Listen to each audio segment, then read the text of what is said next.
Hello students, this video is for class 9 biology. In this video I am going to continue with the circulation part of the chapter 3. So let's just continue with our chapter. Now today we will start with the topic of the internal structure of heart. Now we know that this heart making the third component of our circulatory system. Now what is this heart? How can we define it? This is a hollow muscular organ and it consists of 4 chambers. What are the 4 chambers? Right atrium, right ventricle, left atrium and left ventricle. So these are the 4 chambers of the heart which are separated by different septum. It is the central pumping organ of the circulatory system. It contracts and relaxes alternatively. The contraction is called systole and the relaxation is called diastole. So the contraction of the heart is called systole, whereas the relaxation of the heart is called diastole. Clear? Now we will see that the rough structure, external structure of the heart. This is generally conical in shape, and this membrane of the heart, it is covered by 2-layered membrane. That 2-layered membrane is called pericardium. Okay. Now this pericardium, this heart is situated at the center but slightly tilted towards the left. Generally 280 to 340 grams its weight is about. The auricles are situated on the upper part and the ventricles are forming the lower part of the heart. Okay. Now the human heart, which is made up of 2 auricles or 2 atrium and 2 ventricles.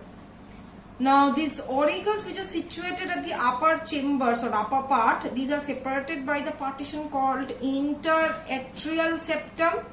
The right atrium is connected to the superior and inferior vena cava and the left atrium is connected to the pulmonary veins. So here we will see this structure. So this is the overall structure of the heart. So this is the right auricle, this is right ventricle, this is left auricle and this is left ventricle. Now what happens? This and this, these are the 2 vena cava. Okay. First of all, this one is the superior vena cava.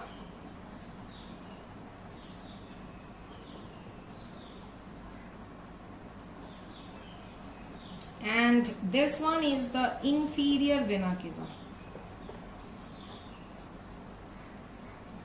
Okay. Now you can see that the 2 auricles are separated by a septum.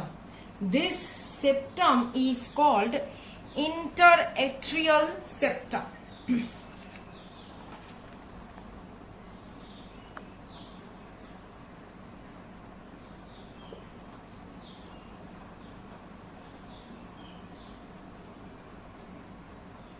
Okay, and as you can see that there are 2 ventricles and these 2 ventricles are again separated by another septum. So this septum is also termed as interventricular septum.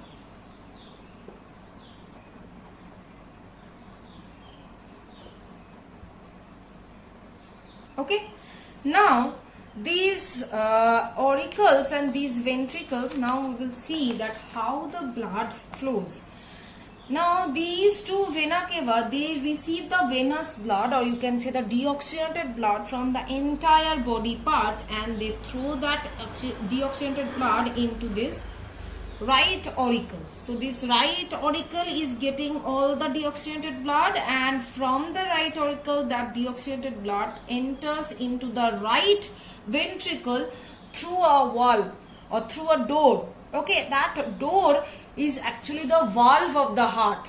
Now, what is this valve termed as? It is called tricuspid valve. Okay, so tricuspid valve. So that tricuspid valve is the door between the right auricle and right ventricle through which the deoxygenated blood is entering to the right ventricle. From the right ventricle, the deoxygenated blood enters this pulmonary artery. This is the pulmonary artery. We know that arteries always carry oxygenated blood, but pulmonary artery is our exception, which carries the deoxygenated blood to whom? To the lungs for the purification. That means from the right ventricle, the deoxygenated blood enters the pulmonary artery and is traveling to the lungs for the purification. Now the purification is done in the lungs. That means the deoxygenated blood gets oxygenated. So what will happen to the oxygenated blood?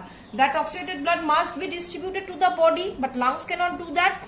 So that oxygenated blood from the lungs comes to the heart through these veins. These veins are termed as pulmonary veins. We know that the veins always carry the deoxygenated blood, but here the pulmonary veins are the exception who carries the oxygenated blood from the lungs to the left auricle. That means here the oxygenated blood is entering into the left auricle, and ultimately from the left auricle this oxygenated blood will enter into the left ventricle through another wall, another door. That door is termed as bicuspid valve. That means through the bicuspid valve, the oxygenated blood from the left auricle enters the left ventricle, and the oxygenated blood from the left ventricle ultimately enters into this. This is the aorta, the largest artery of our body. This is the aorta, the largest artery of our body. Now this aorta will get several branches to form the arteries.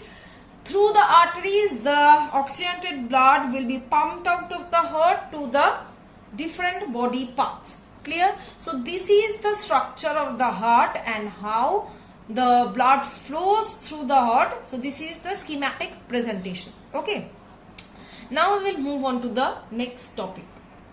That how the blood flows, that is the course of circulation of the blood through the heart. So there are 4 events. One is atrial diastole, atrial systole, ventricular diastole and ventricular systole. Diastole means I have told you that relaxation, systole means contraction. So at first you see the right auricle is receiving the blood. So at first who will relax? When it is received the blood, it cannot contract, right? It will relax. So at first this atrium will relax. That means it will increase the space within it so that the blood can flow into it. So after receiving the blood, now the auricles will start to contract. That is the systole. As the auricles will start to contract, the blood from the auricle will enter into the ventricle, which results into the relaxation of the ventricles. That is the ventricular diastole. So as soon as the auricles will contract, the ventricles will relax. Next, the ventricle will contract and will give out the blood into the pulmonary arteries for the purification of the blood in the lungs. Now, when the lungs now giving the pure blood or the oxygenated blood through the veins, pulmonary veins into the left auricle, so at that time also the left auricle will expand, it will relax. That is atrial diastole will take place. And after that the auricles or the atrium will again contract so that the oxygenated blood from the atrium can pass into the ventricle where the ventricular diastole is taking place.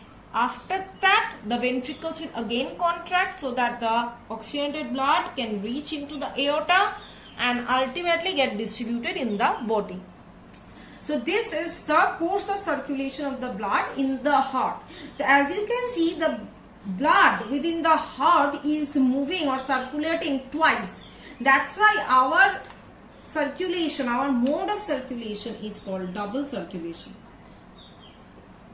Because here the blood is flowing or circulating twice in the heart. That's why it is called double circulation. Now we will get an idea about the double circulation. So double circulation means the blood is flowing twice. Now this double circulation is formed of two parts. One is systemic circulation, another one is pulmonary circulation.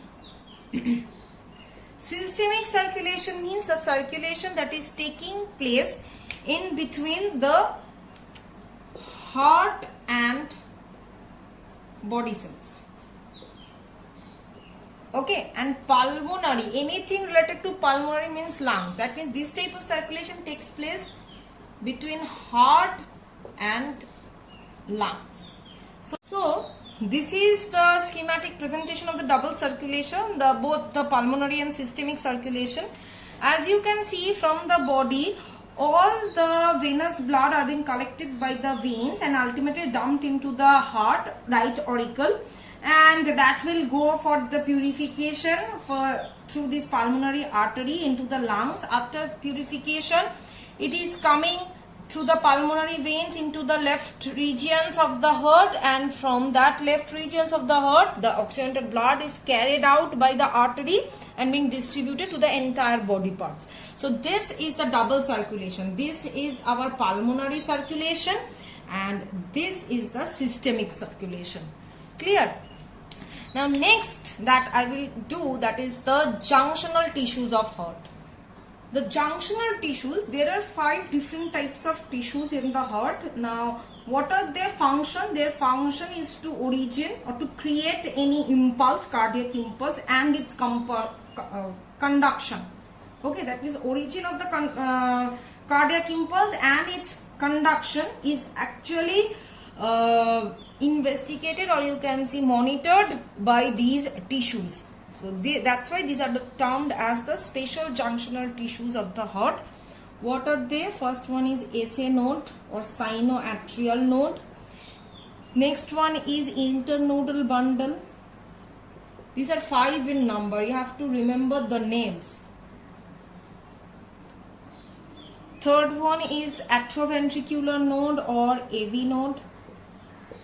Fourth one is atrioventricular bundle or AV bundle.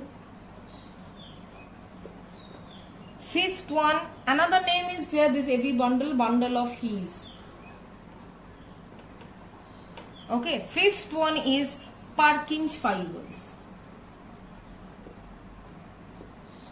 So these are the 5 different types of junctional tissues of the heart whose function is to create an impulse and its conduction throughout the heart muscle. So here we are finishing up the chapter of the circulation. So please do watch all the videos and write down the PDF. And if you are having any problem, then tell me. Thank you everyone.